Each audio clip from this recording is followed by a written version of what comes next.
Hello everyone. Welcome back to the channel.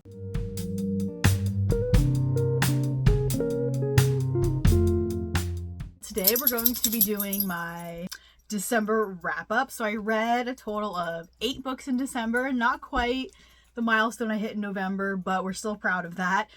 Quite a few of them were novellas. A lot of them were my holiday novella or holiday romances that I read. So if you guys want to check out that vlog, I'll leave that linked up in the cards. But if you don't care about the vlog part and just want to know what I thought about them, then you can continue watching this video. So the first book we're going to talk about is actually a prequel novella, and that is Out of Sight by Jana Darling. This is the prequel to the Fallen Men series. This is Cyclops and I can never remember the heroine's name. Tay's story. So I started reading this because I wanted to start my Fallen Men reading vlog, which I have started since. I planned to start it before Caution to the Wind came out. I wanted to read the whole series and then read Caution to the Wind, but I unfortunately didn't get the chance to do that, so I'm doing it now. So this one was the introduction to the Fallen Men, hence prequel. So this one we have Tayline who gets herself into a situation where she's taken by traffickers and then ends up being rescued by Cyclops, who he is a biker, but he's like not part of the Fallen yet. But we are introduced to, is it Zeus, I think is the president of the Fallen MC. So we're introduced to him and a couple of the other Fallen Men. And Zeus ends up offering Cyclops a place with the Fallen MC, like a home, so to speak, him and Tayline. So that's the introduction into that. It was really good. I gave it 5 stars. Like, are we surprised? I love Jana Darling. The next one I read was Rebel Revenge by Elle Thorpe. This is the first book of her, I don't remember, she has a couple different series in this same like world. I think you're supposed to read them in order because the incident that happens, or the reason for this book is from a gang rape that happened to our heroine in a different book, which I think was the end of the previous series.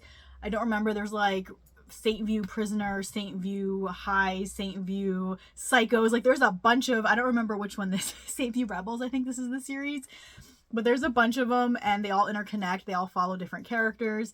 I think this is a Why Choose, but she pretty much does most of the stuff with the one guy character. So I was able to read this book without having read the previous series because I actually wanted to read book 2 mostly because I kept seeing, it was honestly Facebook ads I kept seeing of it and I really wanted to read it, but I figured I've definitely had to read the first book of this trilogy before I read book 2. I feel like. So this is my first Elle Thorpe book and I listened to this on audio, which I highly recommend because it is a full cast audio and it is like a whole production. It's like a a graphic audio. There are sound effects and there's music and there's a lot of things happening. It's my first experience with a book like that and I highly recommend it. It is on Hoopla. I think all of her books are on Hoopla, or like all of the St. View series are on Hoopla except for like the newest ones. But I definitely recommend it. I gave it 4 stars. It was a hell of an experience and I cannot wait to start book 2. And the rest of this wrap up is going to be my holiday vlog. I really didn't read a whole lot of other things in December. So the first book I read was The Naughty, the Nice, and the Nanny, which is the first of the Holiday Brothers trilogy by Devney Perry / Willa Nash. This one was a nanny romance, obviously. I talk in depth in my holiday vlog about all of these books, but I did give it 5 stars. I really, really liked it. I love Devney Perry's, her worlds and her books. So it's really no surprise there how much I like this one. The next one I read was book 2 in that trilogy, and that's 3 Bells, 2 Bows, and 1 Brother's Best Friend. It's the title I can never freaking remember because it's so long. But if, as you guessed, this is a brother's best friend romance. It was I still gave it 4 stars. It was, I remember less of it than I do the other books in the trilogy. It was like my least favorite, I should say. But it was still really good. And I remember in the holiday vlog, I could never remember the hero's name because the first one is Maddox and the third one is Tobias. This one is Heath.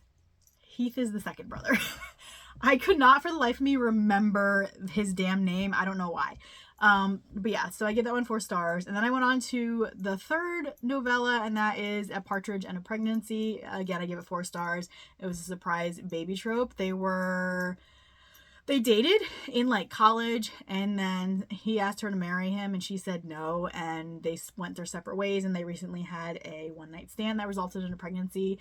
And I would have liked more. Pretty much it was a novella, so you didn't get like the whole pregnancy experience. It was kind of them just figuring out their dynamic and how this was going to work between them and having a baby together.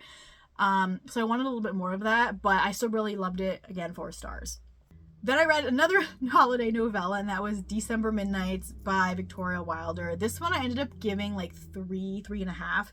I really liked the atmosphere. It was set in Maine, I think. It was a beautiful, snowy, like small town in Maine. And it was centered around winter solstice. And there's kind of like a magical air of mystery surrounding this town, and like this thing every year where it is one townsperson's time to find their soulmate / true love, and it's our heroine's year for that to happen. And she meets the hero, who is an ex-baseball player who is retired due to injury, which we don't really get to see. Like I kept forgetting he was a baseball player. Like they would mention it here and there, but like we didn't get to, like there was really none of that in here. It was just kind of like this is what he was and what he did. It was a little bit slow for me. It took me a really long time to finish it. I was like chugging through it and reading like a chapter here and there at a time before I would go to sleep. So it was very clunky for me to like read and remember what was happening, which is why I gave it a little bit less of a star rating. However, it was my first Victoria Wilder, and I do have her Riggs series that I want to hopefully read this year. All right, and then we can get to the books that can actually physically hold up. So the first one, or the next one I read after that, was Love Light Farms, B.K. Borison. I absolutely loved this. I gave it 5 stars. It was my favorite book of December, which you will see that video possibly tomorrow. It was supposed to go out today, but I decided, I was like, let me do my wrap up first, and then we'll talk about my favorite books of each month in 2023. So this was my favorite book of December. It was, and I don't like the friends to lovers trope. Not that I don't like it. It's not my favorite. I tend to get bored with it for the most part. Because generally in my mind, it's not enough like conflict and angst, and this one really didn't have that. It just worked for me because they were best friends forever. She enters a like social media competition to help raise money for this failing Christmas tree farm that she bought. And she lies on the application and says that she is running the farm with her boyfriend. And she does not have a boyfriend. So she convinces her best friend Luca to play the role of her boyfriend for a week. And everyone in town, I love the town characters. Everyone's like, I knew it. Like, we knew this was going to happen. It's finally happening. Everyone's like so excited about it, including their family. It's just, it was really cute. It was really fun. There's a lot of witty banter and humorous scenes that happen, and I cannot wait to read Beckett's book, which is book 2. I'm excited for that one. And then the final book I read in December is Big Nick Energy by Morgan Elizabeth. This is part of her Seasons for Revenge series. I have not read any other books in this series, but I want to.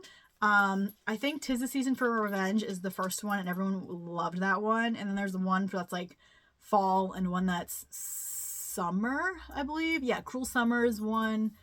And then the fall of, I can't remember the guy's name, but there's a fall one. And our heroine, Shay, it shows up in one of the other books, I'm pretty sure. But so Shay is a single mom a single mom of 2 girls who recently got divorced. And this is her first holiday as a single parent.